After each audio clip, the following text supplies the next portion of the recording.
हिंदी भाषा ज्ञान की कक्षा में आप सभी का स्वागत है।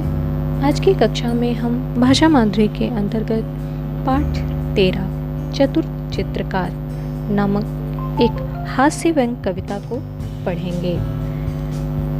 बच्चों, जैसा कि नाम से ही चतुर चित्रकार है ना, तो इस कविता में एक चित्रकार है जो अपनी चतुराई से, अपनी बुद्धिमानी से, अपनी चतुराई से अपने जीवन को बचाता है, अपनी जान को बचाता है। तो आइए हम इस कविता को पढ़ते हैं और कविता के माध्यम से हास्य व्यंग्य का मजा लेते हैं। चलिए मेरे साथ आप भी इस पाठ को दोहराइएगा। चित्रकार सुनसान जगह में बना रहा था चित्र, इतने ही में वहाँ आ गया यमराज का मित्र।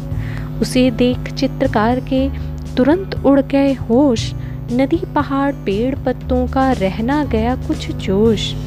फिर उसको कुछ हिम्मत हुई, देख उसे चुपचाप, बोला सुंदर चित्र बना दूं, बैठ जाइए आप। उकरू मुकरू बैठ गया वह सारे अंग बटोर, बड़े ध्यान से लगा देखने चित्रकार की ओर।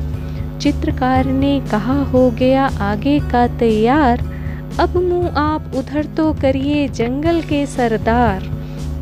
बैठ गया वह पीठ फिराकर चित्रकार की ओर, चित्रकार चुपके से खिसका जैसे कोई चोर। बहुत देर तक आंख मूंद कर पीठ घुमाकर शेर, बैठे बैठे लगा सोचने इधर हुई क्यों देर।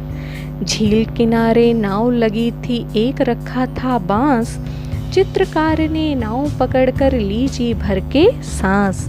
जल्दी जल्दी नाव चलाकर निकल गया वह दूर, इधर शेर था धोखा खाकर झुंझलाहट में चूर।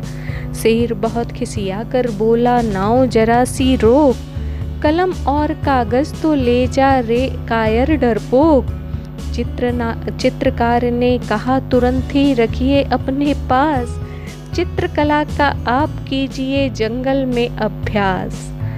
तो बच्चों, आपने इस तरह से कविता को पढ़ा और देखा किस प्रकार से चित्रकार ने अपनी चतुराई से, अपनी बुद्धिमानी से शेर से अपनी जान बचाई, है ना। यह एक हास्य व्यंग्य कविता है ना, जो जंगल के सरदार और एक चतुर चित्रकार के ऊपर लिखी गई है। तो बच्चों, अब आप पाठ में दिए गए समस्त प्रश्नोत्तर अभ्यास को नीचे दी गई डिस्क्रिप्शन लिंक से देखकर कर लेंगे। आज की कक्षा में बस इतना ही। धन्यवाद।